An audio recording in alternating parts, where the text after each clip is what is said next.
Hey everyone, a very welcome in social classes 9 to 12, जहाँ पे मिलते हैं आपको क्लास 9 से लेकर क्लास 12 तक सारे सोशल साइंस, आर्ट्स और ह्यूमैनिटीज़ के सब्जेक्ट का बेस्ट क्वालिटी एजुकेशन। आज हम डिस्कस करेंगे आपके क्लास 11th का जो चैप्टर हमारा चल रहा था, rights in the Indian constitution. Okay, इस चैप्टर का पार्ट 5। देखिए, पहले जो 4 पार्ट है, पार्ट 1, पार्ट 2, पार्ट 3, पार्ट 4, हमने पहले वीडियो में डिस्कस किया था, जिसका लिंक आपको इस वीडियो के डिस्क्रिप्शन में मिल जाएगा। सो पहले वो वीडियो देख लीजिए। उसके बाद आज हम डिस्कस करेंगे इस चैप्टर का, that means rights in the Indian constitution जो चैप्टर है हमारा, इस चैप्टर का पार्ट 5। दैट मीन्स हम जो फंडामेंटल राइट्स हमारे पढ़ रहे थे, फंडामेंटल राइट्स का पहले जो वीडियोस थे उनमें हमने फंडामेंटल राइट्स का राइट टू इक्वालिटी भी डिस्कस कर लिया, राइट टू फ्रीडम भी डिस्कस कर लिया, और लास्ट क्लास में हमने राइट अगेंस्ट एक्सप्लॉयटेशन भी डिस्कस कर लिया। सो आज हम डिस्कस करेंगे आपके इस पार्ट 5 में right to freedom of religion, that means धार्मिक स्वाधीनता। ओके, रिलीजन की बेसिस पे आपको कौन सा फ्रीडम मिल सकता है, कौन सा राइट्स मिल सकता है, ये आज हम डिस्कस करेंगे। ओके, एकदम बहुत अच्छे से समझेंगे। उससे पहले आपसे मैं एक चीज़ मांगना चाहता हूँ, आपका सब्सक्राइब। आप प्लीज़ आपके मोबाइल से हमारे इस चैनल को सब्सक्राइब कर दो, हमारे लिए बहुत हेल्पफुल होगा, आपके लिए भी बहुत हेल्पफुल होगा। हमारे चैनल पर आपको बेस्ट क्वालिटी 11th और 12th का पूरा फ्री कंटेंट मिल जाएगा। ओके, और आपके जितने भी जूनियर्स हैं उनके साथ शेयर कर दो, आपके 12th वाले सीनियर्स उनके साथ भी शेयर कर दो, और आपके दोस्तों के साथ तो ज़रूर शेयर कर दो। सो चलिए शुरू करते हैं बिना किसी देरी के। So right to freedom of religion, that means धार्मिक स्वाधीनता। अच्छा, धर्म मतलब, मैं जब आपको कहता हूँ धर्म, आपके दिमाग में आता होगा आपका, जैसे हमारा हिंदू धर्म हो गया, हमारा मुस्लिम का धर्म हो गया, इस्लाम हो गया, ओके, हमारा क्रिश्चियनिटी हो गया, हमारा ओके, ऐसे बहुत सारे इंडिया में बहुत सारे रिलीजन होता है।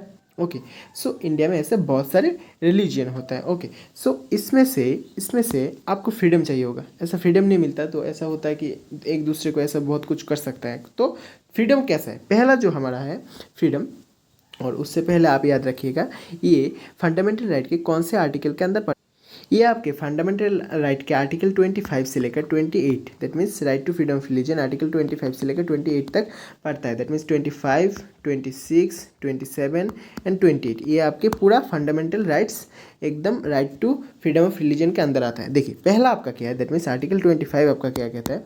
देखिए, freedom of consensus and free profession, practice, propagation of the religion. That means आपको आपका रिलीजन का प्रचार वचार करने से, आपको आपका रिलीजन का प्रैक्टिस करने से, आपको आपका रिलीजन का नाम करने से वो कोई नहीं रोक सकता। फॉर एग्जांपल, आज आप एक यात्रा लेके निकल रहे हो, ओके, आपका धर्म का एक यात्रा लेके निकल रहे हो, आप कर सकते हो, आपको ऐसा कोई नहीं रोक सकता। अगर आप अगर आप रास्ते पे निकल रहे हो, आपकी वजह से कार जाम हो रहा है, ऐसा मत करो। मतलब नॉर्मली एक यात्रा करो जिसकी वजह से किसी को कोई प्रॉब्लम ना हो, तो आपको कोई नहीं रोकेगा।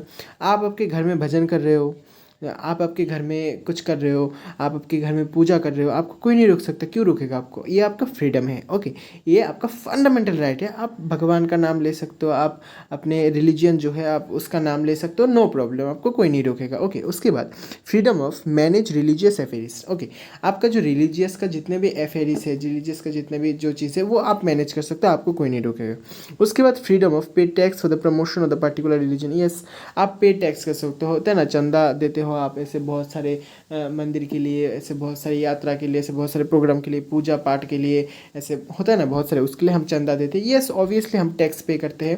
ये क्या होता है? हमारे रिलीजन का प्रचार करने के लिए, हमारे रिलीजन का जो अच्छा है सब तक पहुंचाने के लिए हम ये करते हैं। ओके, उसके बाद freedom to attend the religious institution, okay, और worship the certain educational institution. Okay, so हम एजुकेशनल इंस्टीट्यूशन में और कुछ रिलीजियस इंस्टीट्यूशन में फ्रीडम का मतलब हमारे पास फ्रीडम है कि हम वर्शिप कर सकते हैं। जैसे कि आप कह सकते हैं हमारे जो स्कूल्स हैं, हमारे स्कूल्स में देवी सरस्वती का पूजा होता है, दैट मीन्स विद्या देवी का पूजा होता है। दैट मीन्स ये क्या है, हमारा जो हिंदू धर्म का रिलीजन है वो करते हैं।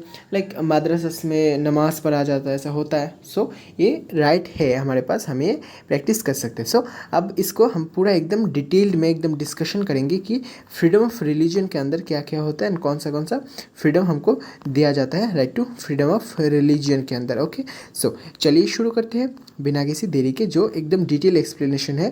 ओके, जो फ्रीडम ऑफ रिलीजन का उसका। ओके, देखिए, right to freedom of religion. Okay, हमारा जो संविधान है, हमारा संविधान क्या आता है? According to the constitution everyone enjoy the right to freedom. मतलब एक आदमी जो रिलीजन चाहे वो फॉलो कर सकता है। फॉर एग्जांपल एक पर्सन इस्लाम फॉलो करता है, उसको कल अच्छा नहीं लगता कि मुझे ये रिलीजन नहीं फॉलो करना है, मुझे हिंदू में जाना है, जा सकते हैं।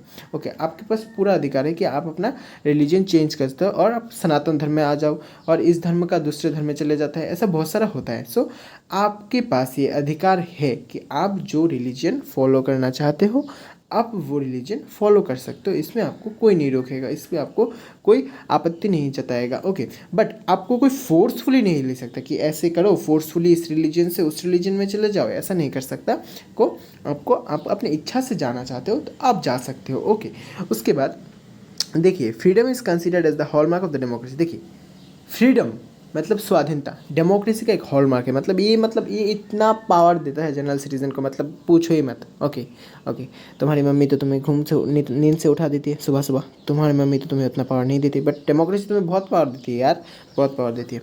उसके बाद चलो नीचे देखते हैं, ऊपर तो बात यही किया गया है, नीचे देखते हैं एकदम अच्छे से। Freedom of faith and worship. Okay, हमारा जो freedom of faith and worship है वो क्या है? In India everyone is free to choose a religion. In India में जिसको जो रिलीजन फॉलो करना है वो कर सकता है। Practice of religion, freedom of religion is also increase the freedom of consensus. Okay, आप उस रिलीजन का प्रचार प्रचार भी कर सकते हैं, आप उस रिलीजन को वर्शिप भी कर सकते हो, सब कुछ कर सकते हैं। This means that a person में चूज द रिलीजन में not choose the religion for. और अगर आप ऐसा चाहते हैं कि मुझे कोई रिलीजन फॉलो ही नहीं करना है, मुझे ना हिंदू में जाना है, मुझे ना मुस्लिम में जाना है, मुझे ना ईसाई में जाना है, मुझे ना क्रिश्चियन में जाना है, मुझे कुछ फॉलो ही नहीं करना है, आप ये भी कर सकते हैं, आपको कोई नहीं रोकेगा। Freedom of religion includes the free of profess, ठीक है, से following the propagate and the religion. Okay, मतलब इसमें आपको कोई नहीं रोकेगा, सीधा बात है एकदम।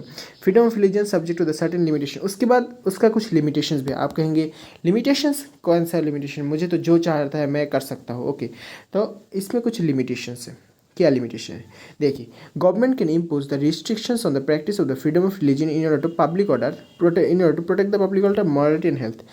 अगर आप ऐसे कर रहे हो कि पब्लिक में जाके आप ऐसे कर रहे हो कि आपका रिलीजन के नाम पे आप दूसरों को मार रहे हो, आप पब्लिक में जा रहे हो, पब्लिक में जाके आपके रिलीजन के नाम पे आप टेररिस्ट अटैक कर रहे हो, आप पब्लिक में जा रहे हो, आपके रिलीजन के नाम पे आप किसी को 4 दिन से खाना नहीं खिला रहे हो, अगर आप ऐसा कुछ करते हैं, अगर आप जो एक्शन ले रहे हैं आपके रिलीजियस के नाम पे, वो अगर आपके देश के लिए, दैट मीन्स हमारे प्यारे भारत के लिए नुकसानदायक लगता है, हमारे देश के लिए लगता है कि हमारे देश के लिए बुरा होगा, सो हम मतलब गवर्नमेंट, मैं तो कुछ नहीं कर सकता यार, गवर्नमेंट उस पर इम्पोज लगाएगी कि आप ऐसा नहीं कर सकते हो। अगर आपकी वजह से, आपकी रिलीजियस प्रैक्टिस की वजह से किसी और को प्रॉब्लम हो रहा है, सो आप ऐसा नहीं कर सकते हो। गवर्नमेंट कैन, वो आपका प्रोसेस ही बैन कर देगा कि ऐसा मत करो। ओके, जैसे कि एक एग्जांपल देता हूँ यहाँ पे, जो सती का एग्जांपल है, आज से 200-300 साल पहले एक एग्जांपल था हिंदुइज्म में, सती प्रथा। वहाँ पे क्या हुआ था एक्चुअली, जो हस्बैंड होता था, ओके, अगर हस्बैंड का डेथ हो जाता था, अगर आप समझो हस्बैंड का एज 60 है और उसका वाइफ का एज 45 है, अगर हस्बैंड का डेथ हो जाता था तो उसका वाइफ मतलब 45, मतलब वो अभी भी 15-20 साल बच सकता है और 30 साल भी बच सकता है, बट उसको भी मरना पड़ता था। वो जो सिस्टम है वो बहुत ख़राब होता था, वो इसलिए उस सिस्टम को बैन कर दिया। ओके, उसके बाद ह्यूमन सेक्रीफाइसेस, ऐसे बहुत सारे रिलीजन है, उसमें क्या ह्यूमन को ही मार देते हैं। ओके, सो ये भी बैन कर दिया गवर्नमेंट की तरफ से। इससे क्या होता है, इससे हमारा जो सोसाइटी है उसमें एक अच्छा इम्पेक्ट पड़ता है कि ऐसे कुछ जो रॉन्ग चीज़ें उनको बंद करके हमारे सोसाइटी में एक अच्छा इम्पेक्ट देना, और भगवान जो भी रिलीजन आप फॉलो करते हो उनको भी हम कह सकते हैं कि एक अच्छा इम्पेक्ट पड़ता है। ओके, सो ये लिमिटेशंस ऐसा नहीं कि किसी को दिल दुखाने के लिए, किसी का रिलीजन का सेंटिमेंट हर्ट करने के लिए, ऐसा कुछ नहीं है। ओके, ये जस्ट हमारे लोगों का प्रोटेक्शन के लिए, हमारे देश के एकबद्धता के लिए, हमारे देश के अच्छे के लिए होता है। ओके, और उसके बाद इक्वलिटी ऑफ ऑल रिलीजन। देखिए, हमारा संविधान एक देश में, 140 करोड़ के देश में, अगर एक कोई ऐसा रिलीजन जो 140 करोड़ में अगर एक आदमी भी फॉलो करता है, सो हमारा कॉन्स्टिट्यूशन उसको भी इक्वल देखता है। 140 करोड़ के देश में 200 करोड़ तो नहीं हो सकता, 140 करोड़ के देश में 2000 लोग भी एक रिलीजन को फॉलो करते हैं, वो भी गवर्नमेंट इक्वलिटी में देखता है, हमारा कॉन्स्टिट्यूशन उसको भी इक्वल देखता है। 140 करोड़ के देश में 100 करोड़ लोग एक रिलीजन फॉलो करता है, उसको भी इक्वलिटी में देखता है। 10 करोड़ लोग एक रिलीजन फॉलो करता है, उसको भी इक्वलिटी में देखता है। सब इक्वल है, ऐसा नहीं कि इस रिलीजन को हम नेशनल रिलीजन बना देंगे, ऐसा कुछ नहीं होता है। सब रिलीजन को हम इक्वली देखते हैं, और ऐसा हमारे देश का कोई ऑफिशियल रिलीजन नहीं है। जैसे कि ऐसा बहुत सारे कंट्री है, they are like truly Hindu country, like Nepal एक हिंदू देश है। आप कह सकते हैं Nepal is a Hindu country. आप कह सकते हैं पाकिस्तान एक इस्लाम देश है, बट वहाँ पे भी कहता है कि हम ऐसा नहीं करते, बट एक्चुअली पाकिस्तान में ऐसा होता नहीं है, जैसा कहते हैं वो करता नहीं है। ओके, आप कह सकते हैं सऊदी अरबिया, दुबई, दुबई तो नहीं, यूएई, ये पूरा इस्लाम कंट्री है। ओके, बट इंडिया एक सेक्युलर कंट्री है जहाँ पे आप हिंदू, मुस्लिम, क्रिश्चियन सब लोग मिलके भाई भाई बहन बहन की तरह रहते हैं, सब लोग शांति से एकदम अच्छे से रहते हैं, किसी को कोई परेशानी नहीं कर सकता। अगर अगर किसी को कोई परेशानी होता है, वो फंडामेंटल राइट उसका वायोलेशन होता है, तो वो कोर्ट जा सकता है। ओके, सो हमारे इस वीडियो में मैं आशा करता हूँ आपको बहुत अच्छे से समझ आ गया होगा। नेक्स्ट क्लास में हम कल्चरल एजुकेशनल राइट्स आपके साथ डिस्कस करेंगे। तब तक के लिए आप हमारे साथ जुड़े रहिए। अगर आपको हमारा क्लास अच्छा लगता है, आप हमें ज़रूर बताइए। ओके, सो तब तक के लिए very good bye, thank you very much.